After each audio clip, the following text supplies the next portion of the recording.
မရှိပါဘူးမင်းအောင်လိုက်တက်ပြက်ရုံနဲ့မကဘူးမကြခင်ဒီကောင်ဘွားပါပြက်ပါတော့မယ်ဒါကတော့ကျွန်တော်ကျင်းသိမုတ်ချပြောရဲပါတယ်ကြိုက်တဲ့ဆွမ်းအားနဲ့ကာဝယ်ပါစေကြုံလို့ကျွန်တော်တခါလေးပြောလိုက်မယ်မင်းအောင်လိုက်အားကိုးစရာဆိုလို့၃မျိုးပဲရှိတယ်အဲ့ဒါဘာလဲဆိုတော့တစ်ဘာသာရေးလက်နဲ့နှစ်လူမျိုးရေးလက်နဲ့သုံးသူဗိုလ်ချုပ်တီထောင်ထားတဲ့တပ်မတော်အဲ့ဒီ၃ခုပဲရှိပါတယ်သူ့မှာအားကိုးစရာဆိုလို့သူတို့မှာကျွန်တော်တို့ဒီတော်လှန်ရေးကိုဖြုတ်ကွင်းစရာဆိုလို့ဒီလက်နဲ့၃ခုပဲရှိပါတယ်အဲ့လက်နဲ့၃ခုထဲမှာအကိုတို့မှလို့စဉ်းစားကြည့်လိုက်ကျွန်တော်တို့ဘာသာရေးလက်နဲ့သူတို့တိုက်ခိုက်လို့မရတော့ဘူးနောက်တစ်ခုနောက်ဒုတိယကကျွန်တော်တို့လူမျိုးရေးလက်နဲ့သူတို့တိုက်ခိုက်လို့မရတော့ဘူးခုလက်ရှိသူတို့တိုက်ခိုက်နေတာ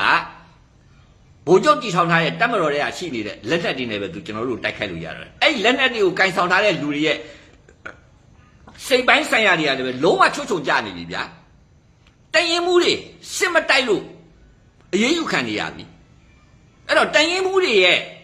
ကျွန်တော်တက်မှာတပ်မတော်ကြီးတရက်လုံးမှာအဓိကအချက်ချကြဆုံးကစစ်မြေပြင်မှာတကယ်လက်တွေ့ကြတိုက်ရတာတန်ရင်မှုတွေပဲဗျူဟာမှုဆိုတာတန်ရင်၃ရင်းကိုကင်တယ်နေရာတစ်ခုကနေအဲ့တန်ရင်၃ရင်းကိုသူကအမိတ်ပေးနေတာအဲ့ဗျူဟာမှုလက်အောက်မှာရှိတဲ့တန်ရင်၃ရင်းဟာဟုတ်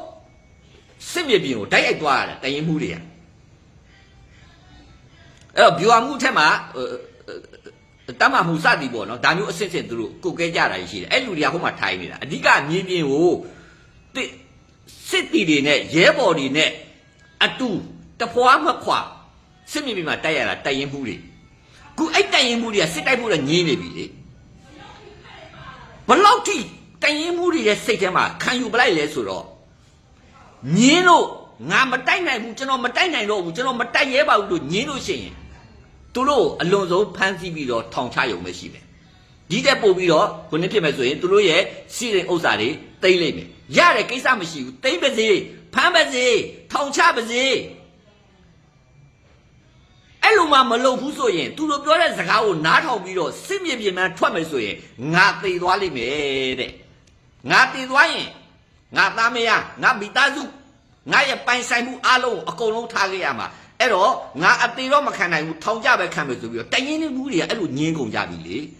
ဒါကျွန်တော်လကားပြောနေတာမဟုတ်တော့အကုန်လုံးမလို့သတင်းဌာနတွေမှာတွေ့နေပြီသားဟိုတခါတည်း KIA ကိုတိုက်မဲ့တိုင်ရင်းမှု၃ယောက်ညင်းတယ်အကုန်လုံးမတိုက်ဘူးလေကျွန်တော်တို့မတိုက်တော့ဘာဖြစ်လဲဖမ်းတယ်ဖမ်းခံတယ်ထောင်ချခံတယ်ဘာဖြစ်လို့လဲဆိုတော့အကိအဖမ်းမခံဘူးထောင်ကြမခံရဘူးဆိုရင်သူတို့သေပါလေအဲ့တော့အဲ့၃ယောက်ကိုဖမ်းလိုက်တယ်အဲ့တိုင်၃ယောက်ကိုဖမ်းလိုက်တယ်ဖမ်းပြီးတော့ထောင်ချပြစ်တယ်ဖမ်းပလိုက်အကုန်လုံးပြီးတော့နောက်တဲ့တိုင်မှုတွေထပ်ပို့တယ်နောက်တဲ့တိုင်မှုတွေထိုက်ပြင်းတယ်ဟာပြီးပြီပွက်ပြတ်ပြီဆိုတော့ကျွန်တော်ဆိုရတဲ့တော့ဒါပါပဲမင်းအောင်လှိုင်ဟာတက်ပြက်ရုံနဲ့မကဘူးမကြခင်ဘွားပါပြတ်တော့မယ်ဆိုတာဒါလေးကိုကျွန်တော်စကားလက်ဆောင်ပေးပါတယ်အားလုံးကိုကျေးဇူးတင်ပါတယ်တူတယောက်ချင်းဟာကျွန်တော်တော်လှန်ရေးအတွက်တကယ်ကိုတန်ဖိုးရှိပါတယ်ဒါကြောင့်မို့တယောက်ပုတ်တိုက်မှုတွေရှိရင်လည်းပဲအဲ့ပုတ်တိုက်မှုတွေအားလုံးကိုတော်လှန်ရေးကိုထိကြိုက်မယ်ဆိုတဲ့စိုးရိမ်စိတ်ကလေးတွေဖြေပြောက်ပေးပါအဲ့လောက်ထိမစိုးရိမ်ပါနဲ့တိုးတော့တူချင်းတယောက်ချင်းကတန်ဖိုးရှိကြပါတယ်အဲ့ဒါကြောင့်မို့တူချင်းတော်၎င်းတယောက်ချင်းတော်၎င်းတစ်ဖွဲ့ချင်းတော်၎င်းပုတ်တိုက်မှုတွေဖြစ်ညာတော်လည်းပဲပုတ်တိုက်မှုတွေတကဏ္ဍကျွန်တော်တော်လှန်ရေးကို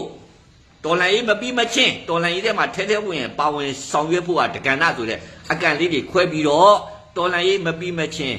အကိုတို့အမတို့ကျွန်တော်တို့တွေဝိုင်းဝန်းကူညီပံ့ပိုးကြပါစို့တော်လှန်ရေးပြီးရင်ကျွန်တော်တို့တွေပျော်ပျော်ပပနဲ့အမိမြင်မှာပြန်လဲဆုံကြမယ်ခင်ဗျာအားလုံးကိုကျေးဇူးတင်ပါတယ်